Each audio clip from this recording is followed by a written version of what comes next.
Hello दोस्तों, आप सभी लोग का स्वागत है आपके एम्बिशन करियर एकेडमी में। हम आज आपके लिए लेके आए हैं शताब्दी एक्सप्रेस बैच, जिसमें हम रेलवे ग्रुप डी के लिए मॉक टेस्ट करने वाले हैं। जो रेलवे में 25 नंबर के साइंस पूछे जाते हैं, उसी के बारे में हम डिस्कस करने वाले हैं। आज के क्लास में हम जितने भी क्वेश्चन किए जाएंगे रेलवे ग्रुप डी के लिए अति महत्वपूर्ण साबित होने वाला है। और आज का क्लास चौथा होने जा रहा है और इससे पहले भी 3 क्लास हो चुका है ऑलरेडी। और इसमें जितने भी क्वेश्चन किए जाएंगे फिजिक्स, केमिस्ट्री और बायोलॉजी के मिक्स क्वेश्चन किए जाएंगे। तो चलिए हम फटाफट अपने क्वेश्चन की तरफ बढ़ते हैं। चलिए यहाँ पर पहला क्वेश्चन दिया हुआ है, तत्वों का सबसे पहले वर्गीकरण किसने किया था।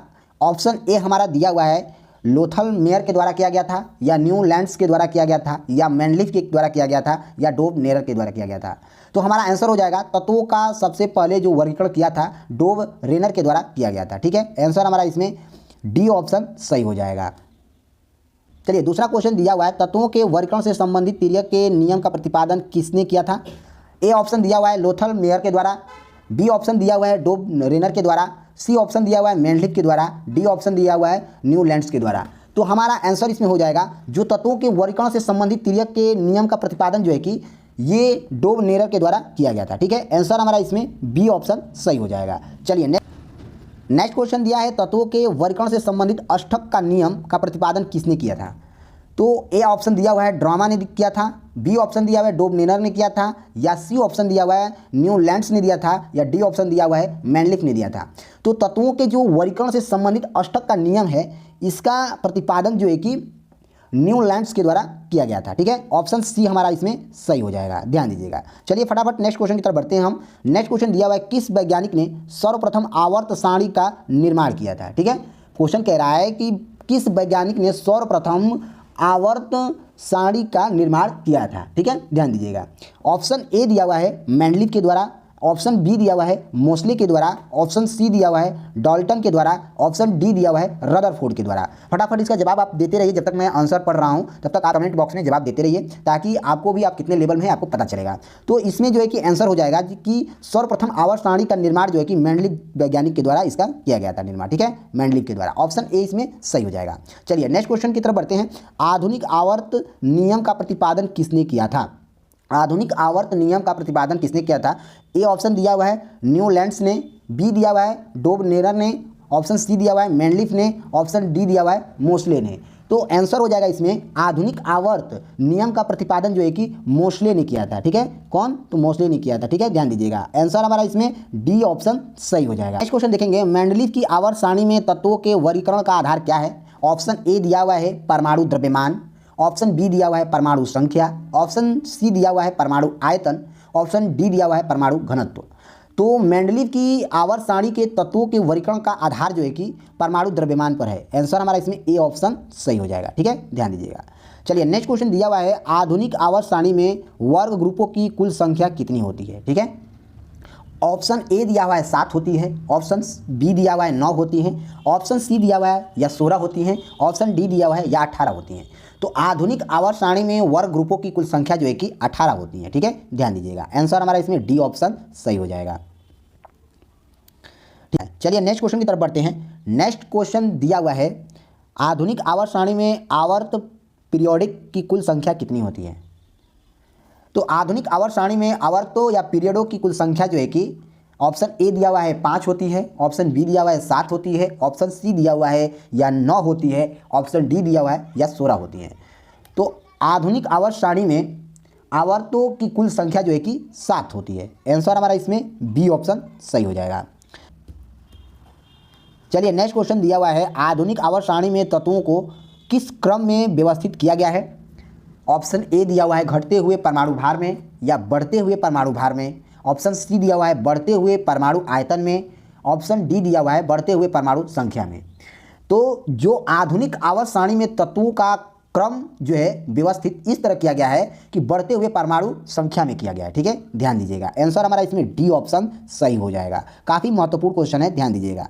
चलिए नेक्स्ट क्वेश्चन की तरफ बढ़ते हैं। शून्य समूह में रखे गए तत्व किस नाम से जाने जाते हैं। Option A hydrogen, option B है क्षार धातु, ऑप्शन सी है क्षारीय मृदा, ऑप्शन डी है निष्क्रिय तत्व। तो जो शून्य समूह में रखे जाते तत्व हैं उनको हम निष्क्रिय तत्व के नाम से जानते हैं। ठीक है, किस नाम से, तो निष्क्रिय तत्व के नाम से जानते हैं। ऑप्शन डी इसमें सही हो जाएगा। चलिए नेक्स्ट क्वेश्चन की तरफ बढ़ते हैं। चलिए नेक्स्ट क्वेश्चन दिया हुआ है, सबसे भारी धातु कौन सी होता है? ऑप्शन ए है चांदी, ऑप्शन बी है सोना, ऑप्शन सी है पारा, ऑप्शन डी है ओसियम। तो सबसे भारी धातु जो है कि हमारा ओसियम होता है, ठीक है, ध्यान दीजिएगा। ऑप्शन डी हमारा इसमें सही हो जाएगा। चलिए नेक्स्ट क्वेश्चन, सबसे हल्की धातु कौन सी होती है? Option A magnesium, option B aluminium, option C platinum, option D lithium. तो सबसे हल्की धातु जो है हमारा लिथियम होता है, ठीक है, ध्यान दीजिएगा। ऑप्शन डी हमारा इसमें सही हो जाएगा। चलिए नेक्स्ट क्वेश्चन देखते हैं, निम्न में कौन सा तत्व सर्वाधिक विद्युत ऋणात्मक है? ऑप्शन ए है ऑक्सीजन, ऑप्शन बी है फ्लोरीन, ऑप्शन सी है सोडियम, ऑप्शन डी है क्लोरीन। तो जो सर्वाधिक विद्युत ऋणात्मक होता है वो हमारा फ्लोरीन होता है, ठीक है, कौन? फ्लोरीन। आंसर हमारा इसमें बी ऑप्शन सही हो जाएगा। आगे अगर पूछता है कि फ्लोरीन का परमाणु क्रमांक या परमाणु संख्या कितना होता है, तो हम बोलेंगे कि 9 होता है, ठीक है। और वहीं पूछता है कि फ्लोरीन का परमाणु भार कितना होता है, तो हम बोलेंगे 18.998 होता है, ठीक है, ध्यान दीजिएगा। चलिए नेक्स्ट क्वेश्चन की तरफ बढ़ते हैं। चलिए नेक्स्ट क्वेश्चन देखेंगे, आवर्त सारणी में अधातुओं को किस ओर स्थान दिया गया है? ऑप्शन ए दाहिनी ओर, ऑप्शन बी बाईं ओर, ऑप्शन सी बीच में, ऑप्शन डी कोई नहीं। तो हमारा आंसर हो जाएगा आवर्त सारणी में अधातुओं को दाहिनी ओर स्थान दिया गया है। आंसर ए हमारा इसमें सही हो जाएगा। चलिए नेक्स्ट क्वेश्चन देखते हैं। नेक्स्ट क्वेश्चन दिया हुआ है, वे तत्व जो इलेक्ट्रॉन को ग्रहण करते हैं और ऋणात्मक आयन बनाते हैं वह कैसे होते हैं? ऑप्शन ए धातु होते हैं, ऑप्शन बी अधातु होते हैं, ऑप्शन सी मिश्र धातु होते हैं, ऑप्शन डी यौगिक होते हैं। तो हमारा आंसर हो जाएगा, वे तत्व जो इलेक्ट्रॉन को ग्रहण करते हैं और ऋणात्मक आयन बनाते हैं वे अधातु कहलाते हैं, ठीक है। ऑप्शन बी हमारा इसमें सही हो जाएगा।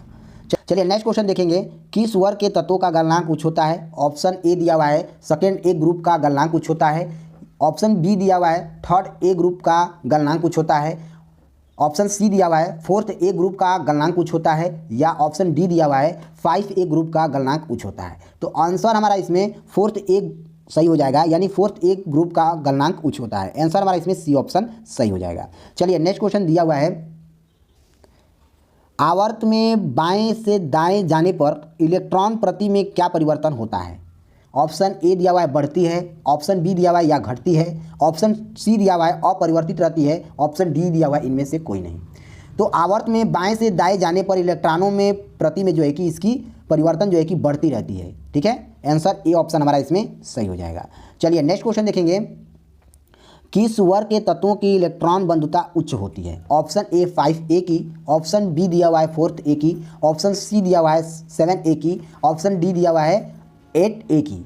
तो आंसर हो जाएगा 7A तत्वों की इलेक्ट्रॉन की बंधुता जो है कि उच्च होती है। आंसर हमारा इसमें सी ऑप्शन सही हो जाएगा। चलिए नेक्स्ट क्वेश्चन देखेंगे, आवर्त सारणी को कितने ब्लॉक में बांटा गया है? ऑप्शन ए दिया हुआ है 1, ऑप्शन बी दिया हुआ है 2, ऑप्शन सी दिया हुआ है 3, ऑप्शन डी दिया हुआ है 4। तो हमारा आंसर हो जाएगा आवर्त सारणी को जो है कि 4 ब्लॉकों में बांटा गया है। आंसर हमारा इसमें डी ऑप्शन सही हो जाएगा। चलिए नेक्स्ट क्वेश्चन की तरफ बढ़ते हैं। नेक्स्ट क्वेश्चन देखेंगे, किस ब्लॉक का तत्व साधारणतः रंगीन यौगिक का निर्माण करता है? ऑप्शन ए दिया हुआ है यस ब्लॉक, ऑप्शन बी दिया हुआ है पी ब्लॉक, ऑप्शन सी दिया हुआ है डी ब्लॉक, ऑप्शन डी दिया हुआ है एफ ब्लॉक। तो इसमें हमारा आंसर हो जाएगा यस ब्लॉक के यौगिक जो हैं ये रंगीन यौगिक का निर्माण करते हैं। आंसर हमारा ए ऑप्शन सही हो जाएगा। तो चलिए फ्रेंड्स, यहाँ पर हमने रेलवे ग्रुप डी के लिए कुछ अति महत्वपूर्ण आवर्त सारणी के क्वेश्चन यहाँ डिस्कस किए हैं। अगर आप इसका PDF चाहते हैं तो स्क्रीन पर हमारा यहाँ QR कोड दिख रहा है, इसको स्कैन करके ग्रुप ज्वाइन कर लीजिए, वहाँ से इसका PDF आपको प्रोवाइड हो जाएगा। और अगर आप चाहते हैं Vande Bharat series railway group D और लोको पायलट फेज 2 के लिए साइंस का वीडियो देखना वंदे भारत सीरीज को, तो वहाँ ऑलरेडी एक प्लेलिस्ट बना के वीडियो डाल दिया गया है जिसमें 35 क्लास अपलोड किया गया है, वहाँ से इस क्लास को आप देख सकते हैं। अगर आप चाहते हैं NCERT के 6 से 12 तक के साइंस के क्वेश्चन को देखना, तो वहाँ भी एक प्लेलिस्ट यूट्यूब चैनल पर बनाया गया है, इसी प्लेलिस्ट में उसको भी आप चेक करके देख सकते हैं। तो चलिए फ्रेंड्स, मिलते हैं हम अगले मॉक टेस्ट के साथ, तब तक के लिए जय हिंद, जय भारत।